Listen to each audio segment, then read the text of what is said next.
தமிழ் பேசும் அனைத்து நலவுக்கும் வணக்கம். உங்களுடைய ஒரு ட்ரீம் கேமிங் ஸ்மார்ட் போன் எப்படி இருக்கும்னு கேட்டா நீங்க எப்படிலாம் கற்பனை பண்ணுவீங்க?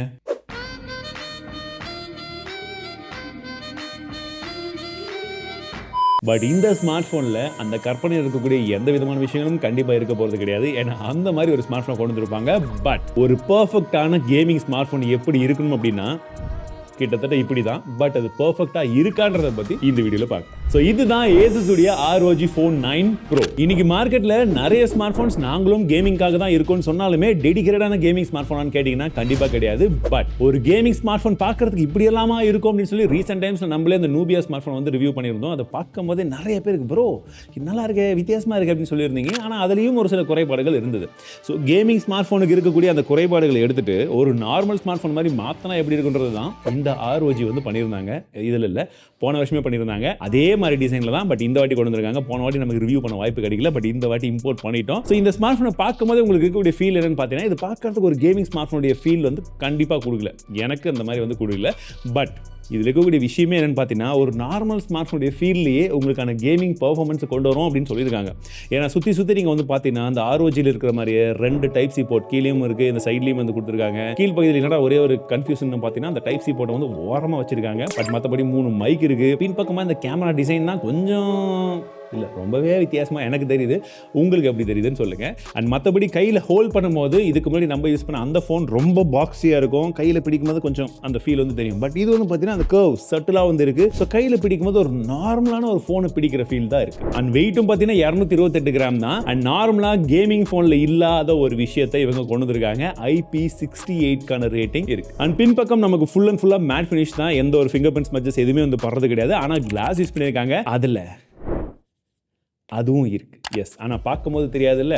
நத்திங் கால் பாய் தெரிஞ்சுக்கணும். இந்த மாதிரிலாம் கொண்டு வரணும். சரி, டிஸ்பிளேல ஏதாச்சும் மேஜிக் பண்ணியிருக்காங்களா? அந்த அண்டர் டிஸ்பிளே இந்த மாதிரிலாம் கேமரா கொண்டு வந்துருக்காங்கன்னு கேட்டிங்கன்னா அதுதான் கிடையாது. நார்மலான டிஸ்பிளேங்க. உங்களுக்கு ஒரு நல்ல பெரிய 6.78 இன்ச்சுக்கான ஃபுல் HD ப்ளஸ் ரெசல்யூஷன் நமக்கு LTPO AMOLED டிஸ்பிளே வந்து கொடுத்துருக்காங்க. 165 ஹெர்ட்ஸ்க்கான ரெஃப்ரெஷ் ரேட்ஸ் இருக்கு. அண்ட் கேமிங்க்கு 185 ஹெர்ட்ஸ்க்கான ரெஃப்ரெஷ் ரேட்ஸ் இருக்கிறதா சொல்லியிருக்காங்க. பீக் பிரைட்னஸ் பொறுத்த வரைக்கும் 2500 nits, HBM 1600 nits. But in display fingerprint சென்சரை பொறுத்த வரைக்கும் ஆப்டிகல் தான். பட் இன்டோர் அவுட்டோர் பிரைட்னஸ் எல்லாமே நல்லாவே இருக்கு. ஸோ நல்ல கேம் விளையாடுறதுக்கு டிஸ்பிளே நல்லா இருக்கு, ஓகே. பட் ஆடியோ குவாலிட்டி அதுவுமே சூப்பரான ஆடியோ குவாலிட்டிங்க. டியூவல் ஸ்டீரியோ ஸ்பீக்கர் தான் கொடுத்துருக்காங்க. அண்ட் மேல மட்டும் வந்து பார்த்தீங்கன்னா இயர்பேஸ்லேயே வந்து கொடுத்துருக்காங்க. ஸோ அது மட்டும் லைட்டாக மஃபுல்டாக இருக்குது. ஈக்குவலாக இருந்தால் சூப்பராக இருந்திருக்கும். பட் கீழேருந்து வர்றது நல்லா லவுடாக இருக்குது. ஸ்பெஷலி அந்த கேஸ் காமிக்கிறேன்.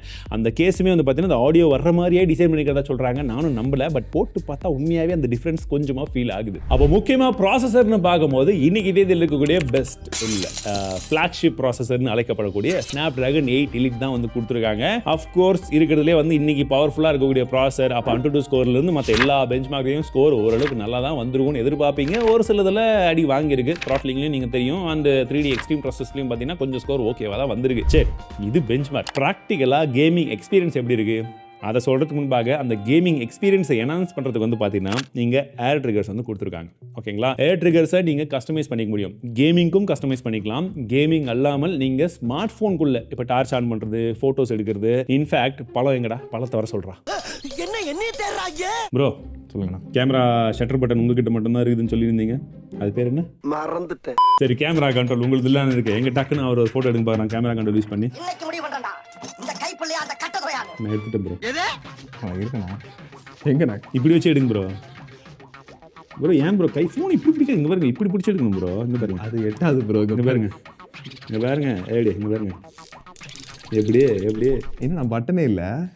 அதுதான் ப்ரோ, பட்டனை வச்சு ஊரை ஏமாத்துறது பழம். பட்டனே இல்லாமையும் நாங்கள் அந்த கேமரா ஆக்ஷன் பட்டன்லாம் கொடுத்துருக்கோம் பாருங்க. அதுவும் வெறும் கேமராக்கு மட்டும் இல்லை, நம்ம டார்ச் ஆன் பண்ணிக்கலாம், வேறு எதுக்காச்சும் கூட கஸ்டமைஸ் பண்ணிக்கலாம், அதோட சென்சிட்டிவிட்டி நீங்கள் இன்க்ரீஸ் பண்ணிக்கலாம். இவ்வளோ விஷயங்கள் இருக்குது ப்ரோ. நீங்கள் இருங்க ப்ரோ, சொல்லிட்டு போங்க. ஹலோ, பார்த்தீங்களா? பழம்லாம் ஒன்றுமே கிடையாது இதில் இருக்குது. அதுவும் மல்டிபிள் விஷயத்தை நீங்கள் மல்டிபிள் டைம்ஸ் அசைன் பண்ணிக்கலாம். இங்கே இருக்குது அது வேறு மாதிரி அசைன் பண்ணிக்கலாம். ஸோ இந்த ஃபோனில் இருக்கக்கூடிய மிகப்பெரிய விஷயமே கேமிங் விளையாடுறதுக்கு அந்த ஹார்ட்வேர் இதெல்லாம் கொடுக்கறத விட அந்த சாஃப்ட்வேர்லையுமே ஏகப்பட்ட ஃபீச்சர்ஸ் லோட் பண்ணி கொடுத்துருக்காங்க. பட் ஒரு பெரிய டிசப்பாயின்மெண்ட்டும் பண்ணியிருக்காங்க. அது என்னன்னு சொல்கிறேன். அண்ட் இந்த ஏர் ட்ரிகர்ஸை நீங்கள் ஒவ்வொரு கேமுக்குமே தனித்தனியாக கஸ்டமைஸ் பண்ணிக்க முடியும். ப்ளஸ் இப்போ எனக்கு நான் ஒரு கேமில் ஒரு மாதிரி செட் பண்ணுறேன்னா MrPalam வந்தாருன்னா அவருக்கு வேறு மாதிரி செட் பண்ணிக்கலாம் அதே கேமில். ஸோ இந்த மாதிரி ஆப்ஷன்ஸுமே இருக்குது. ப்ரொஃபைலெல்லாம் மாற்றி வச்சுக்கிற மாதிரி. ஸோ இதெல்லாம் வந்து பார்த்தீங்கன்னா செம்மையாக வந்து இருக்குது. அதுலேயுமே வந்து பார்த்தீங்கன்னா உங்களுக்கு பர்ஃபார்மன்ஸ் மோடு, நீங்கள் பேட்டரி சேவ் பண்ணணும்னா அதுக்கான மோடு, இந்த மாதிரியும் நிறைய விஷயங்கள் இருக்குது. சரி, இந்த ஃபீச்சர்ஸ் எல்லாம் வச்சு கேமிங் எக்ஸ்பீரியன்ஸ் எப்படிப்பா இருந்துச்சு, இதுதானே முக்கியம். அங்கே தான் ஒரு இடி.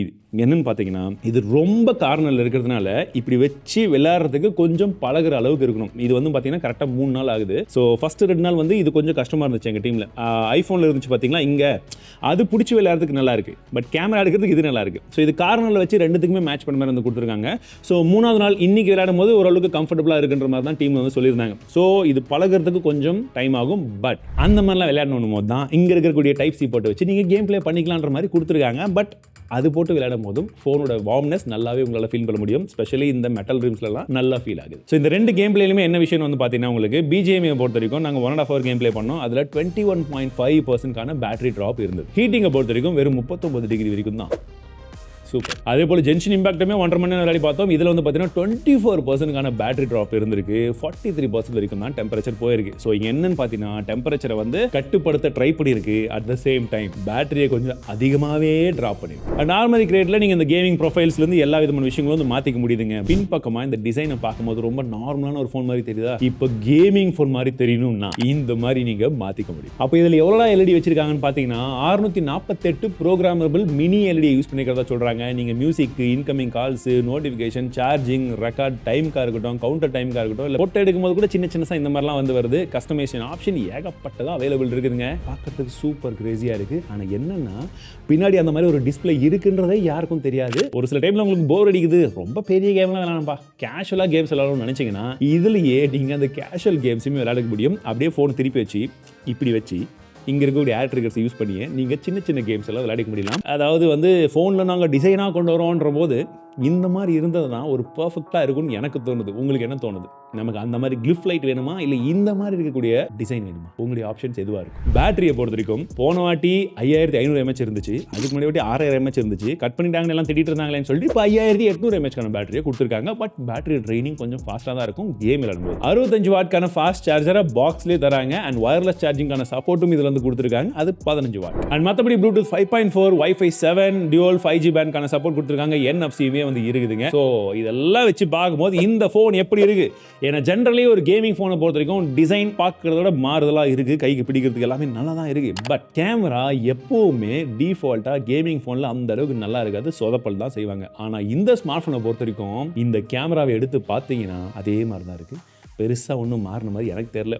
இன்டோரில் கூட கொஞ்சம் பரவாயில்ல, இம்ப்ரூவ் ஆகிருக்கு. அவுட்டோரை பொறுத்த வரைக்கும் பெருசாக ஓகே, ஒரு கேமிங் ஃபோனில் ஒரு கேமரா இருக்குதுப்பா, கொஞ்சம் பரவாயில்ல, யூஸ் பண்ணுற அளவுக்கு நீங்கள் ஏதோ எடுக்கிறீங்க அனுப்புறீங்க அப்படின்னா அந்த அளவுக்கு ஓகேவே தவிர, இதுக்கு முன்னாடி நம்ம பார்த்த கேமிங் ஸ்மார்ட் ஃபோனை விட இதில் கேமரா கொஞ்சம் இம்ப்ரூவ்டு. ஏன்னா ஓஎஸ்க்கான சப்போர்ட் கொடுத்துருக்காங்க. அதுவும் இங்கெல்லாம் பார்த்தீங்கன்னா தெரியும், கேமரா பம்ப்லாம் கொஞ்சம் வெளியே தான் வந்திருக்கு. உள்ளே இருக்கக்கூடிய அந்த சென்சராக இருக்கட்டும், மற்ற விஷயங்களும் கொஞ்சமாக ஆப்டிமைஸ் பண்ணியிருக்காங்க. பட் இன்னும் கொஞ்சம் இம்ப்ரூவ்மெண்ட் இருந்திருந்தால் ஒரு நல்ல கேமரானே சொல்லியிருந்திருக்கான் கேமிங் ஃபோன் கன்சிடரேஷனில். ஸோ ஒரு பவர்ஃபுல்லான ஒரு ஸ்மார்ட் ஃபோனை எந்த அளவுக்கு உள்ள ஹார்ட்வேரை கொடுக்க முடியுமோ அது எல்லாத்தையுமே வந்து கொடுத்துருக்காங்க. இவங்க கேமராவில் மட்டும் கொஞ்சம் கான்சன்ட்ரேஷன் பண்ணி கேமிங்கான சப்போர்ட்டும் எல்லாமே ஒரு 120 FPS மேக்ஸிமம் கேமிங் வந்து எக்ஸ்பீரியன்ஸ் வந்து கொண்டு வந்தாங்கன்னு வச்சுக்கோங்களேன். இன்னுமே இது ஒரு சூப்பரான ஃபோனுன்னே சொல்லியிருக்கலாம்.